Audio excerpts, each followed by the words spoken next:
Hello and welcome. I'm Jeremy Olivier, and here's what happened this week.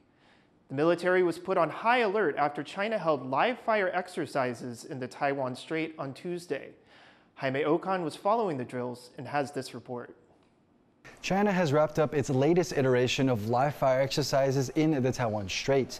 The drills were just off the coast of the country near Niusan Island, are actually one of the closest Chinese islands to Taiwan, just 125 kilometers away from the main island of Taiwan. China's Maritime and Safety Administration closed some of the waters near the area and told vessels to avoid the area during the drill. In terms of size, these drills are not the largest, but it's the timing of the drill that's really grabbed a lot of the attention. The exercises come just a week after China conducted large-scale drills simulating a blockade of Taiwan.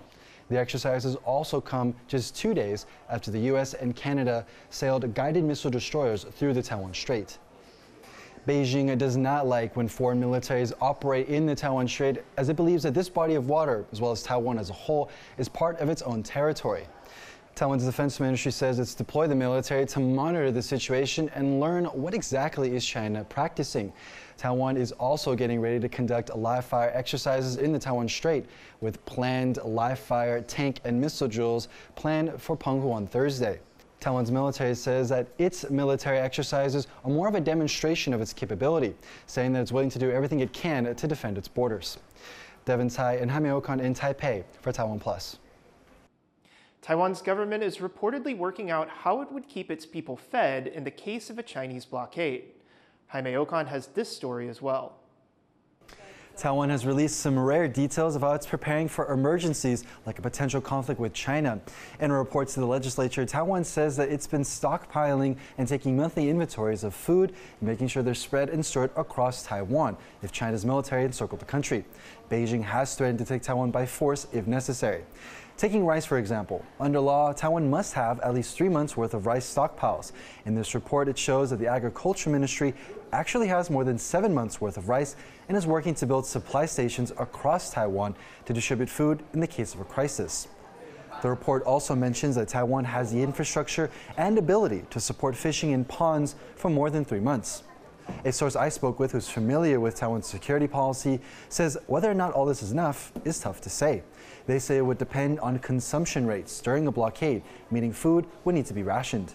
Some U.S. think tanks have estimated that if China were to fully blockade Taiwan, the country might be able to last roughly 6 months before needing assistance.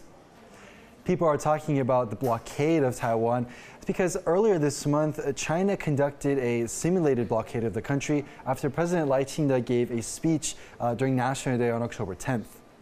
Taiwan's Defense Minister Wellington Koo said a blockade of Taiwan would be an act of war. The Defense Ministry is not concerned one of China's military exercises could turn into a blockade before the military and potentially the U.S. have a chance to respond.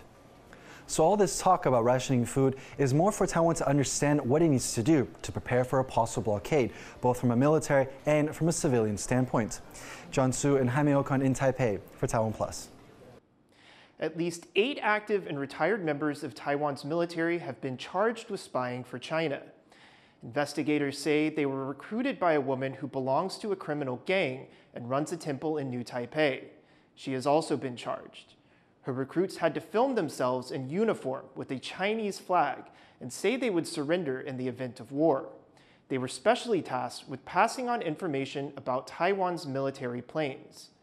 Investigators say the personnel came from the Army, Navy, and Air Force, and the most senior among them was a lieutenant. Taiwan is digging in its heels in the face of South African government's demands to move its representative office out of its administrative capital, Pretoria. Our reporter Tiffany Wong looks at how some of Taiwan's unofficial diplomatic partners are advocating for its voice on the world stage. Fighting an eviction notice, Taiwan's foreign ministry is insisting on its right to keep its representative office in South Africa's administrative capital, Pretoria. In October, the South African government requested that the office move to Johannesburg, its largest city. Diplomats and foreign policy experts say China is likely behind the decision. It's an all-too-familiar move. Although most countries have cut formal ties with Taiwan, Beijing is still irritated by Taipei's efforts to maintain informal ties. But in this case, Taiwan's foreign ministry is standing firm against the request. 我方10月7号接获南非限期签管文件后，外交部长林佳龙即指派亚太师长召见南非驻台代表，表达政府抗议、不满及不接受的立场。 Taiwan's foreign ministry is getting support from some of the country's closest unofficial allies, including the U.S. and Japan. Republican U.S. Senator Marsha Blackburn called for the U.S. government to impose trade barriers on South Africa for working with the Chinese Communist Party to bully Taiwan.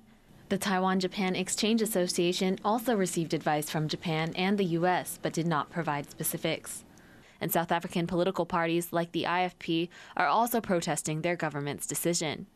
The IFP is concerned by the impact such action will have on the bilateral framework South Africa has enjoyed with Taiwan for the past 26 years. South Africa switched diplomatic ties from Taiwan to China in 1997, but signed an agreement allowing Taipei to keep an office in Pretoria. It's typical practice for Taiwan to keep offices in the capitals of countries that it does not have official diplomatic relations with.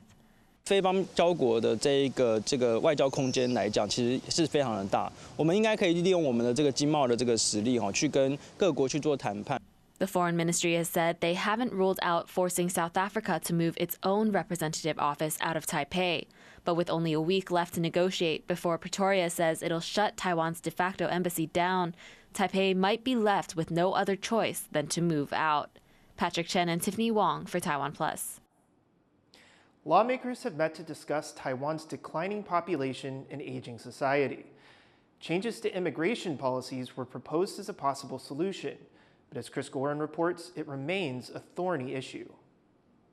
Taiwan needs to boost the country's birth rate and attract more international talent. That was the message from officials and lawmakers speaking in the legislature today. Now, Taiwan's declining population is not a new problem, but new government figures from last week are concerning lawmakers here because they show that the problem isn't slowing down. Next year, the ratio of people over the age of 65 will surpass 20%, officially making Taiwan a super-aged society. And that number is projected to reach nearly 50% by 2070.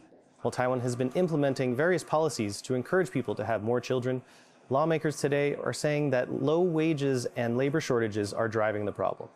那低薪，我讲的是实质所得导致少子化的问题日趋严重，所以年轻人口的减少导致企业招聘困难，特别是在劳动密集型的产业形成企业竞争力的下降，所以产业与国力就是陷入恶性循环。 One way to offset the labor shortages from a declining birth rate is through immigration, and Taiwan has been trying to attract highly skilled foreign workers for some time. But relatively low wages and tough immigration policies make it hard to retain that talent. Just this week, a petition calling for Taiwan to end the rule that foreigners have to give up their existing citizenship in order to naturalize received enough signatures to require a response from the government, which is expected later this year. But immigration remains a sensitive topic in Taiwan, and most questions by legislators today focused on tackling the declining birth rate and population rather than easing immigration rules or attracting foreign talent. Like other countries in the region, Taiwan has yet to fully address the balance between easing immigration and its demographic issues, and it is likely to remain a policy challenge for some time to come. Joseph Wu and Chris Gorin for TaiwanPlus. 6 years ago, Taiwan saw one of its biggest transportation disasters when a train derailed, leaving 18 people dead. Chris Gorin is back with this report about how some victims' families are unhappy with the government's response. It's been 6 years since a train traveling at more than 130 kilometers per hour derailed in Yilan County in eastern Taiwan, killing 18 people and injuring more than 200. It was one of the worst rail disasters in the country's history. On the anniversary of the crash, some family members of those killed and injured gathered to mark the date and raise concerns about the rail authority previously known as the TRA. We think Taiwan government lied to everyone, and we need the TRA to say the truth to Taiwan people. Responsibility for the accident fell on the driver. He received a prison sentence of more than 4 years for his decision to turn off a speed control system known as automatic train protection. Earlier this month, he was also found liable to pay half the money owed by the state-owned Taiwan Railway to one of the injured passengers. But the group of victims' families says that the speed and timing of the accident in the official government report doesn't match with the video of the crash, something for which they want an explanation. The crash is just one of several train accidents in Taiwan's east coast in recent years, some of them deadly.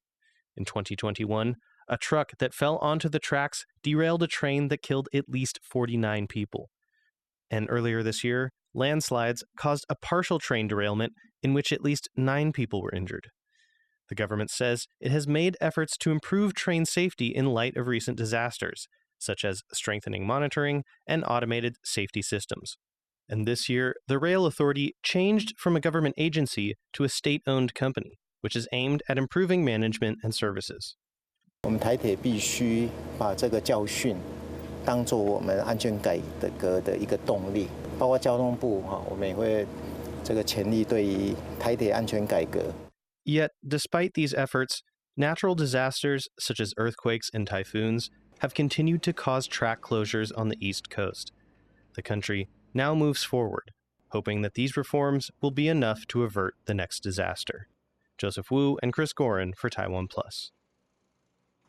Taiwan is drilling its first deep geothermal well in the northeast of the country. The well in Yilan is a joint project by state-owned refiners CPC and Taiwan's top research institute, Academia Sinica. At a ceremony marking the start of drilling, Economy Minister Gov't pledged subsidies for the creation of the complete geothermal supply chain to help the country transition to green energy. To learn more about Taiwan's geothermal ambitions, John Van Trieste spoke to Wang Shoucheng of the Taiwan Geothermal Association. What can you tell us about the state of geothermal power in Taiwan right now? 现在台湾有5座地热电厂，然后预计在明年会有3座新增的地热电厂。预计在2025年的目标是20 MW。我想大概1个 MW 可以供应1000户的家庭用电是没有问题的。 So what is a deep geothermal well, and how is it different from all the other geothermal projects Taiwan has put in place so far? 简单说，越接近地形，温度越高。好，然后呢，它的热也会越稳定。如果我们做这个 deep geothermal， 它的特性就是说，我在面对风险的时候，我可以比较低，因为我知道下面的热是稳定的。一般国际上定义大概在3000公尺以下，深度超过3000公尺，我们就会定义成deep geothermal。 What's the potential for geothermal power in Taiwan? Is it a serious candidate for helping us get off fossil fuels and nuclear power? 它中断了28年，所以我们这一段时间，我们其实是落后菲律宾跟印尼很多的。工程技术跟产业链上面都是比较有可能取代的，会是燃煤电厂、未来地热。那地热在台湾有很巨大的潜能，我们叫 potential。30年前，台湾政府调查出来就有26个地方可以发展地热发电，那实际上还有更多地方是没有被调查出来的。 That was director of the Taiwan Geothermal Association, Wang Shoucheng. Taiwan's so-called trash mountains could disappear by late 2026. The government says it will spend over $37 million to get rid of them. Taiwan has 28 mostly publicly owned waste incinerators, but since 2017, they've been taken offline on a rotating basis for maintenance and upgrades. That's left 840,000 tons of trash piled up nationwide.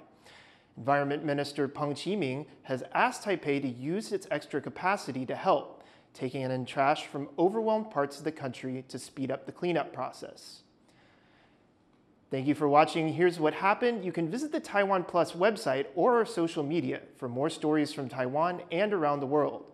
Finally, today we take you to the UK's Whipsnade Zoo, where pumpkin snacks were served to the animals to celebrate Halloween. I'm Jeremy Olivier. Take care and see you next week.